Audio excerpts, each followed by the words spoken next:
আসসালামু আলাইকুম প্রিয় দর্শক, আশা করি আপনারা ভালো আছেন। আজকে নতুন কিছু তথ্য দিয়েই আসলে শুরু করব।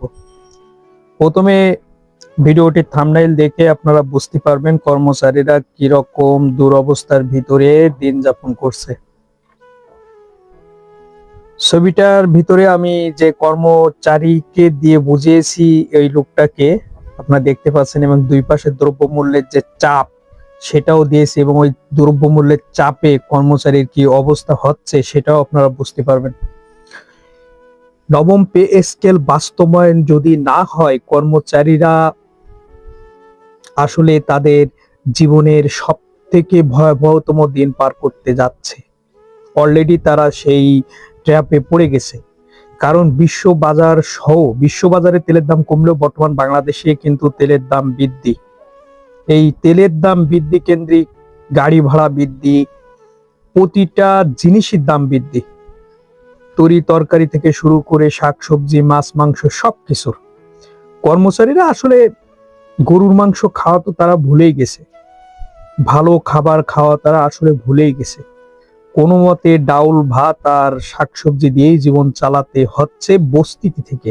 যারা শহর এলাকায় থাকে, বস্তিতে এই জন্য বললাম, ভালো বাসা বাড়ি ভাড়া তো 10,000 টাকা, বাড়িওয়ালা বাড়ি ভাড়া বাড়িয়ে দিয়েছে, ঔষধপাতির দাম বৃদ্ধি পাচ্ছে, শিক্ষা ক্ষেত্রে ছেলে মেয়েদের পড়ানোর ক্ষেত্রে কোচিং সহ অন্যান্য বই খাতা আনুষঙ্গিক যে সকল জিনিসপত্র লাগে পড়ালেখার জন্য, ইনস্ট্রুমেন্ট, সেগুলোর দাম বৃদ্ধি পাচ্ছে। সে নিজেই যে প্রত্যেকটা কর্মচারী দেখবেন মোটরসাইকেল চালিয়ে কিন্তু তার অফিসে যাতায়াত করে, তার নিজের যে আহ, তেল কিনতে হয়, পেট্রোল কিনতে হয় বা অকটেন কিনতে হয়, সেটারও দাম বৃদ্ধির কারণে তার কিন্তু মাসিক এক্সট্রা আরো খরচ বৃদ্ধি পাচ্ছে, কিন্তু সেই তুলনায় কিন্তু তার বেতন বৃদ্ধি এখনো পায় নাই। কর্মচারী কর্মকর্তা কল্যাণ সমিতির আহ্বায়ক আব্দুল মালিক ভাই দেশের এক প্রান্ত থেকে আর এক প্রান্ত ছুটে চলেছে নবম পে স্কেল বাস্তবায়ন কিভাবে করা যায় তার জন্য। সভা সমাবেশ আলোচনা সবকিছু করছে। মে মাসের 5 তারিখে একটা সমাবেশ করার চিন্তা ভাবনাও করছে যে কর্মচারীরা মিলে।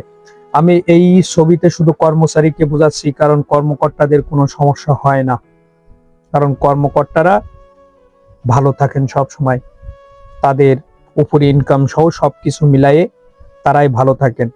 কিন্তু দিন শেষে বিপদ বা ক্ষতিগ্রস্তর ভিতর দিয়ে যেতে হয় কর্মচারীদের। যেখানে কর্মচারীদের বেতন বৈষম্য রাখা হয়েছে প্রায় 1 যুগের বেশি, তাদের দাবিগুলো ন্যায্য এবং যৌক্তিক অধিকার, এইটা থেকে বঞ্চিত করে রাখা হয়েছে দীর্ঘদিন যাবত। কিন্তু তাদেরকে তাদের ন্যায্য দাবি বা ন্যায্য অধিকার থেকে বঞ্চিত করে রেখেই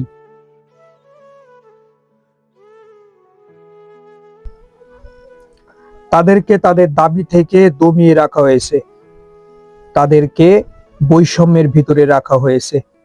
নবম পে স্কেল বাস্তবায়ন না হলে তাদের জীবনে যে কি ঘটবে আল্লাহই ভালো জানে। বর্তমান সরকার জনাব তারেক রহমান বিএনপি সরকার, তিনি কথা দিয়েছিলেন যে তিনি নবম পে স্কেল বাস্তবায়ন করবেন। আমরা তার প্রতি আস্থা রাখি এবং আশা রাখি আগামী জুলাইয়ের 1 তারিখ থেকে নবম পে স্কেল আংশিক হলেও বাস্তবায়ন হবে। এই আশা রেখে আজকে এখানে শেষ করছি। আসসালামু আলাইকুম।